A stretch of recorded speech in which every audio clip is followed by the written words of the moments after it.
Welcome to another episode of the Valley Film Festival at Cine Expo. This is unfortunately our last one because as of 6 minutes ago, the exhibit hall is closed, but we are doing a pirate session right now with my good friend Mario Garcidueñas. I'm happy to be here. So Mario, you are a talented director of photography, camera guy, and a good friend.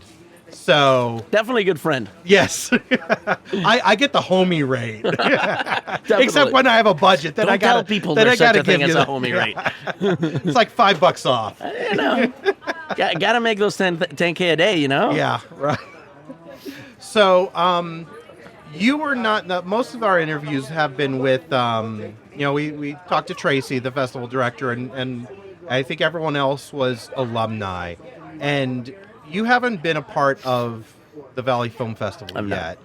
But I wanted to bring you in because of your experience with various size crews, right, as a DP, as an AC, just being on sets, and I'm sure that you've seen both well-run sets, yes, and you've seen some not well-run sets. Right, yeah. Everything from 3 kids in a tripod on a film school thing, all the way up to a union feature, with A-list actors and whatnot. So everything in between as well, obviously.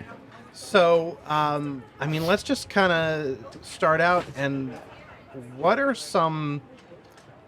When you get brought onto a project, what's a red flag for you that you see it happen and you're like, oh, this isn't going to go well? Oh, boy, there are so many. Poorly formatted script.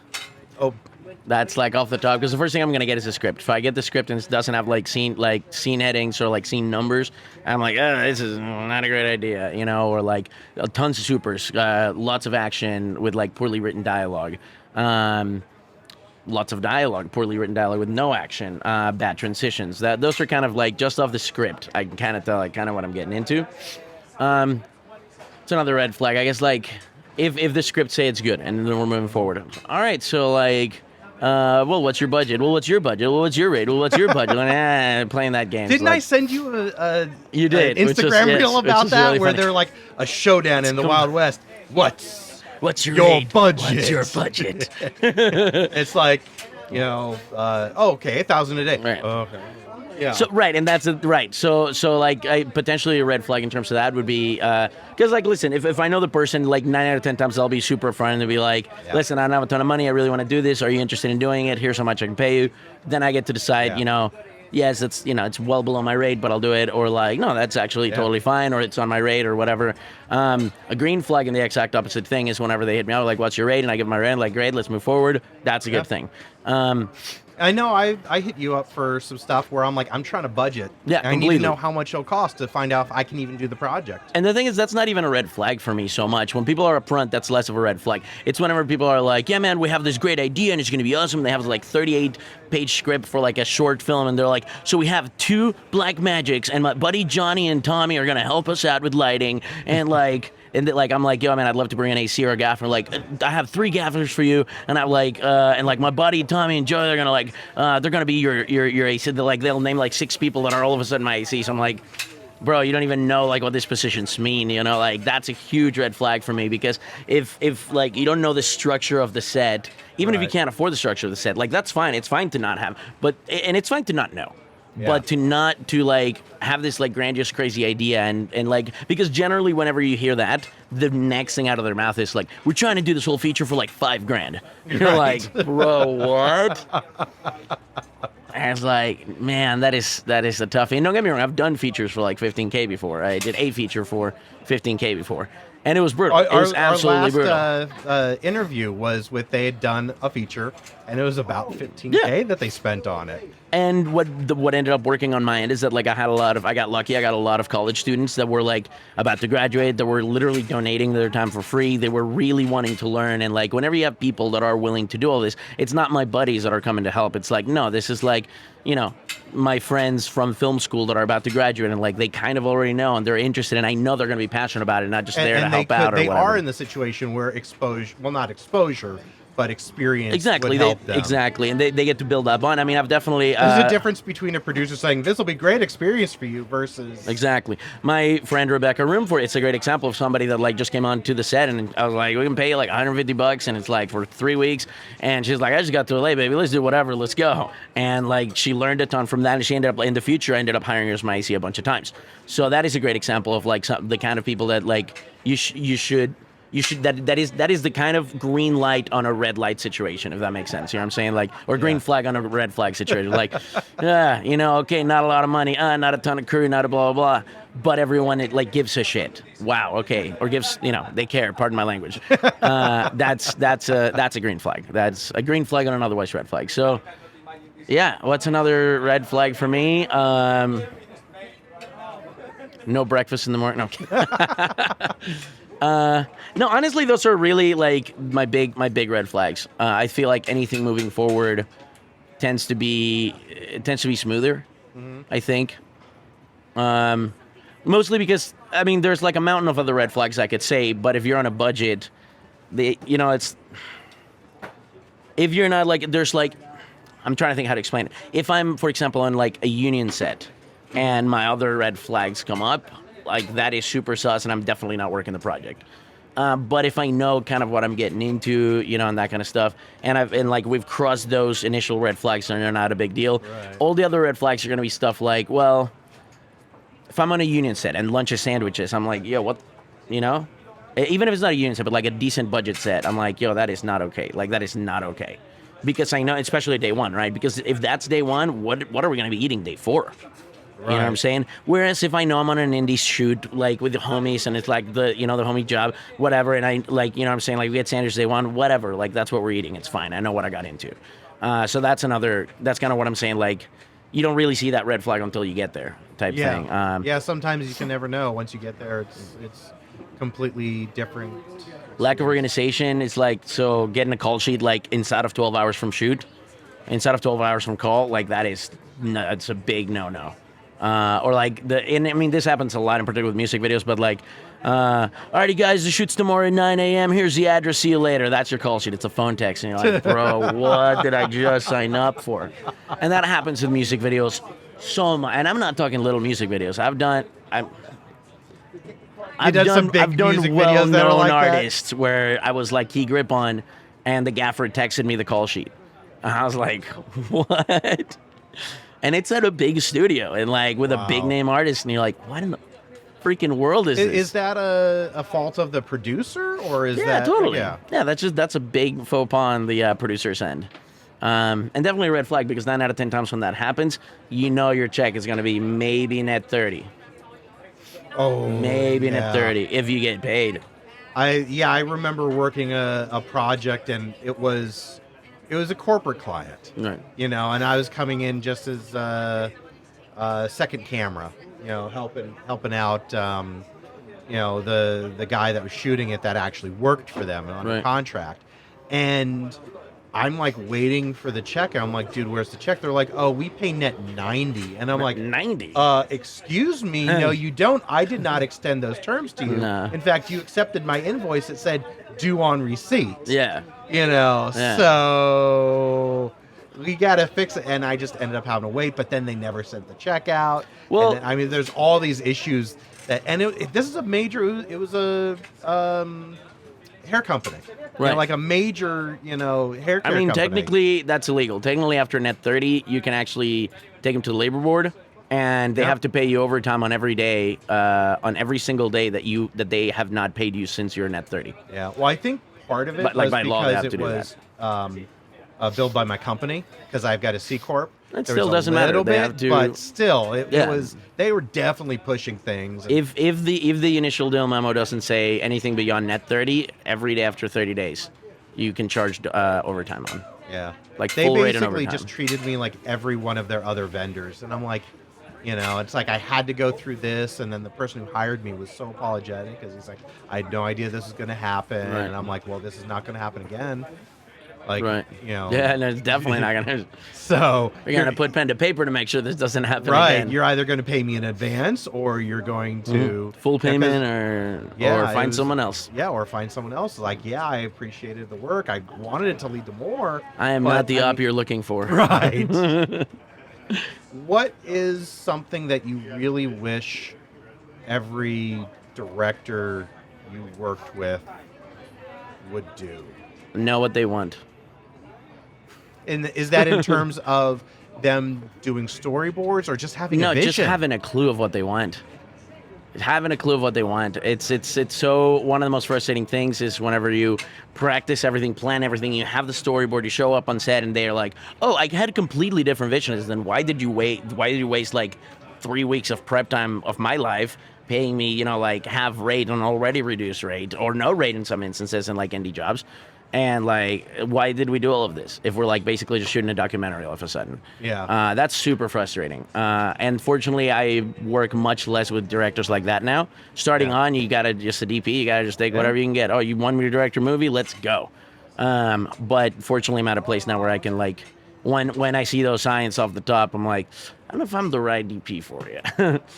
So definitely knowing what they want. What else do I wish directors? Well, on the flip side of that, though, I remember in some of our early conversations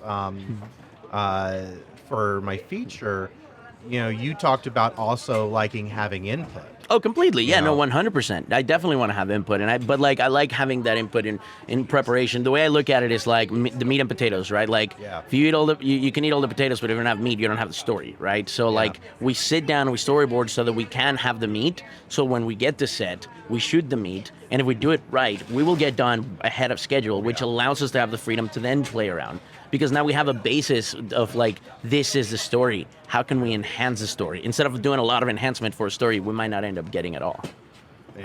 So yeah, for me, it's very important we get the meat of the story. Because I think of it as differently than I think a few DPs out there.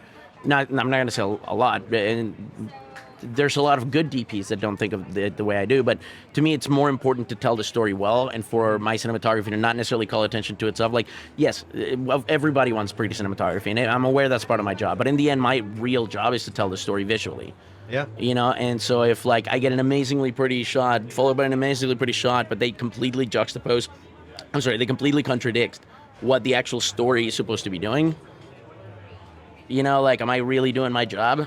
Not so much. So for me, I value more focusing on telling the story. And you can't do that unless you have the meat and you have the setup and you do the storyboarding and you collaborate with the director and you guys have an idea of what you're doing so that when you get there, then you can just mess around. Yeah. Yeah, and that's where you go, because there's going to be inspiration on set, hopefully. I mean, if you never have inspiration on set, no, absolutely. you're on the wrong set. Completely. You're on the wrong project. And that's what having a game plan gives you, is the opportunity to just run off and do the cool, crazy thing you just thought of about on set. Because in the end, you're going to have a story. Yeah. The last interview, we're also talking a little bit about, the fact that, there's obviously a huge difference. You're running on the Red Komodo, right? Right. But if you're on a budget, you can shoot on this iPhone. You can. Yeah. But I have really good lighting, though. I think that I have pitched to shooting on cell phones before. I think that if I were to shoot something, now I actually think I'm pretty decent at shooting, but I still think if I were to shoot something with your camera and I were to give you my phone, I think you'd probably come up with something better than me. I don't know. I think, definitely I've seen people use Alexas and make them look like cell phones. Right. I don't know necessarily a cell phone will be better than a Komodo. If if you're exposing it correctly and all that stuff. But to some regard, it's not necessarily also, not every camera is right for every project. Sometimes you do need like a big reason why I would shoot on a Red over an Alexa, for example, in a situation is we're having a ton of post effects and there's like a lot of like spinning of frames and stuff like that. I want that extra resolution and I want that extra room. I want to be able to shoot a little wider so that like whenever we get to post, we have that room to tinker with it. The punch in. Exactly. Where like a good example is a music video that we did, Ocean Park, with a band called Ocean Park Standoff. I was a gaffer on it actually, so I wasn't even like. But I realized the DP, I know they always shoot on Alexa. This one they shot it on the Helium at the time. Helium, pretty sure, the 8K one. Okay. It's like from the DSMC2 bodies. And they shot it on that specifically because there's a part where like the frame literally does this and then does that and then does this, and it's unsteady while it's moving backwards. And granted, you can do it on the steady, but they wanted to lock it in motion, track it to the eyes. Now you can do it on a freaking filter on your phone, you know, like the whole like track my eyes and I'm gonna move and the frame moves with me. At the time that didn't exist, so they needed that room to do that. And that's the kind of stuff where, you know, like an Alexa's, it can get you there, but there's better cameras for that. Well, I mean, there's even like I know a lot of people like the Alexa because of the highlight roll-off. Yes, the skin tones, the highlight roll-off, and the shadow fall-off. And while it won't get you exactly there, I know there are people that they've made a LUT for the GH5 to make the GH5 look as close to the Alexa as they can. It gives them this, you know, very similar roll-off. Right. Yeah, I mean, it really comes down to the amount of. The difference is that with an Alexa, if you expose it correctly and you shoot it well and you light it well, you don't really have to do a whole lot of tinkering in post. Whereas with almost any other camera, to get the Alexa look, you gotta put the extra work. You gotta really focus on the lighting. You gotta really make sure you're not, you know, mixing on your skin tones. You gotta know that when you get to post, you're gonna need to tinker with those skin tones. You gotta know that you're gonna need to like do some specialty stuff. It's a longer way to get to the same place, but you can still get to the same place. You know, that's the part where it's like, it's not the camera, it's a shooter. Yeah. You know?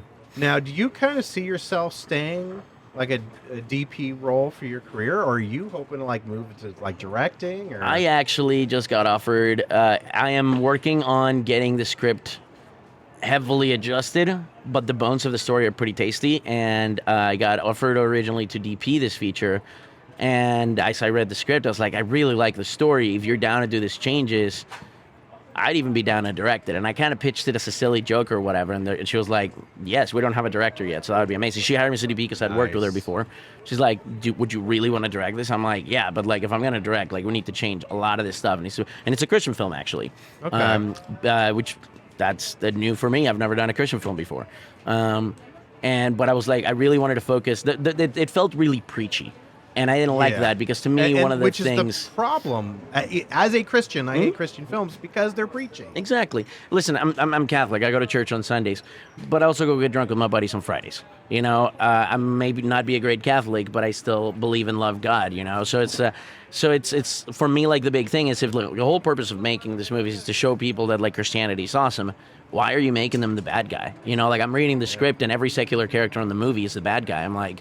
That may be like accurate to your story, but how about we make some of the good guys? Maybe let's make them secular, you know, because you need this to be relatable, right? The point of it is to bring people into Christianity, into, you know, in my case, Catholicism. It's like, you can't make them off the top the bad guy and then like preach to them that they're wrong for living their lives the way it is. For one, because they're not. We're all human, you know, like that's how God made us, you know. You know, something that, you know, one of my pastors says a lot is, you know, and it's one of the fallacies that we as Christians tend to do is, you know, why would we expect non-Christians to act like Christians when half the time we don't even act like we're supposed to? And then we stand on a pedestal and tell them that they're you know, sucking at life. Yeah, I mean, there's a difference between, you know, basically, what's the word I'm looking for? Not codify, but you know, like encourage. Right. You know what we see as sin, and not just acknowledge it, but to approve it. There's a difference to approve and to just go, well, acknowledge, and go, well, of course they don't have the same, you know, convictions as me. They're not going to unless they become like me. Right. So you're right, and that needs to be filtering into the scripts, and I think that's probably why there's such a disconnect in a lot of the Christian films, is because they don't understand how to like make it reality. To make it reality is a perfect way to put it. It's a perfect way to put it. So I might end up directing if that happens. I don't know that I want to direct forever. The reason why directing kind of came around, originally in my head was because there was a lot of shots and a lot of sequences that in my head I'm like, this would look awesome and would work awesome if we shot it this way and cut it this way. But I don't really get a say on how we cut it as a DP. Right. You know, I can, suggest and we plan it right and we plan it ahead and maybe I get lucky and we do it the way I think it should be done. Yeah. But in the end, it's not my cut, it's the director's. Yeah. And so sometimes even if the director doesn't get the final cut, right, and it's so the producer. and so like the frustrating thing for me was that, and so originally because I was working with a lot of young directors, not bad ones by any means, that just had a different vision than I did, but I was just trying to get in the door. We didn't see eye to eye on a lot of things, and it frustrated me. I was like, you know what, the only way I'm going to get to shoot this sequence the way I want to shoot is if I'm the one directing it. But then I started working with directors that like understand themselves, that have a vision, that know what they want. And even when they don't know what they want, I love it when a director either knows what they want or they don't, and they accept that they don't, and they're like, you figure it out. I hired you to tell the story visually, tell the story visually. Well, and there should like, at least be a go. certain number of scenes that, they know. Like my feature, whenever we finally get to make that, there are certain scenes I have storyboarded in my head right now. Completely. And it may turn out different, but I've got like how I want to do it. Exactly. But then there's others that I'm like, I don't know how I want to shoot this, but we'll tackle that in storyboarding first, because we're going to have to go through right. Unless it's a 100%. super simple, shot type of thing. No. But it's. I did a short recently with a director that him, Christian York. Okay, yeah. Yeah. So we just did a short together. I don't know how likely it is that we'll necessarily work together again. I think everything leading to the short was a little bumpy. I really enjoyed working with him. I think he's a great kid. Great guy. Sorry, he's a freaking adult, and I'm calling him a kid. I had a great time, honestly. But there was a little bit of bumping and stuff. But one of the cool things that I did enjoy about it is that off the top, like when we were doing like the storyboard and all that stuff, he's like, so here's the shots that like I don't really care what you think we're getting. Everything else, have fun with it. And I was like, yo, that's awesome. You know what you want. You know that what, because it's almost like this is the beat, this is the beat, this is the beat. Everything in the middle, make it make sense, go. There you go. And it was like so cool. It was like so much fun. And that's the one part where I was like, man, I really hope we get to work together again. But I think personality-wise, we probably are not a great fit to work with each other. But who knows? Hopefully, in the future, that'll be a thing. But that's a great example of someone that I really enjoyed working with because they gave me freedom, but also knew exactly what they wanted, and that was really cool. Yeah. All right. Well, I think security is eyeing us right now, That's so fine. we probably shout out to Calix Renault because he's another dude that is phenomenal to just powwow with on set. Who introduced us? Yes, Calix Renault is the one that introduced us.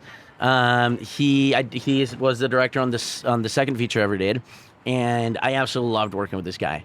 It was very off the cuff. Nothing was planned because the script had. Well, we lost one of our. Usually a red flag for you. Usually a red flag, but here's the thing. In this situation, it was one of those things where we had full financing. Everything was set. It was my second feature, so I barely knew what I was doing. And for me, it was a great learning experience. And I get this. We barely get any pre. I was not even supposed to be the DP on this thing. I was going to come out on camera PA for a week and then go on another shoot. My shoot gets canceled. His DP gets jury duty. He's already in Kansas City, and he looks at me. He's like, "You're the only other person I know that owns a camera, owns lenses, owns lights, and wants to shoot. Do you want to make my movie?" I'm like, "Sure. When do we start?" It's like tomorrow. Okay. And so off the top, I already knew that it was going to be really, very run and gun, very, very much like that. But the really exciting thing about it is that they had a great script. I had read the script. I really liked it. It turned out that not only did that happen, we also lost one of our biggest investors. We lost over 50% of financing overnight. Oh, wow. Halfway through week one. And so a lot of the things that we had planned to do kind of went out the window. And it was really exciting to know that, Calix is a phenomenal writer, and he really knows what he wants. And he said he knows exactly what he wants. And the cool thing is that he knows when he doesn't know how to get it. Okay. And when he knows when he doesn't know. And he's really good at just being like, go do your thing. Being able to communicate that. Exactly. And so we were able to just there were so many beautiful moments in that movie where we're just like, well, what if we did this? Well, what if we did that? Well, what if we did this? And it just gets bigger and gets bigger. And okay, how can we actually do this? Light over there. We bring the dolly, we shoot it. Let's go. Yeah.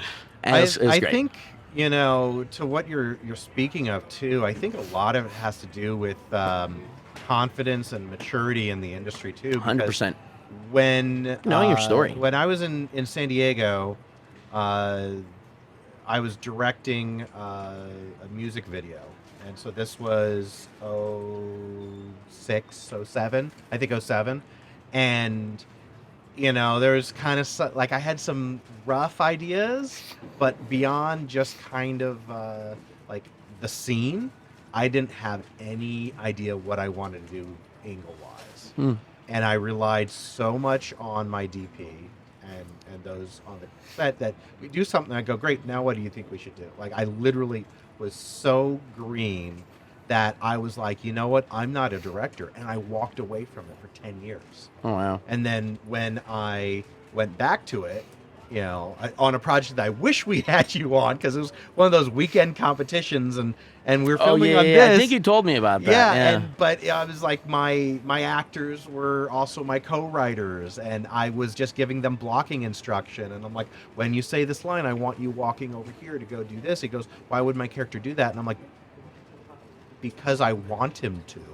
Like, because it looks pretty, gosh darn it. Yeah, that's blocking. Yeah. Don't be, so, it was kind of like just the fact that I was able to go from not having any idea what I wanted, like you said, to now being able to like know when to placate and go, okay, well, your character's motivation is this, and then go, because I effing want him to.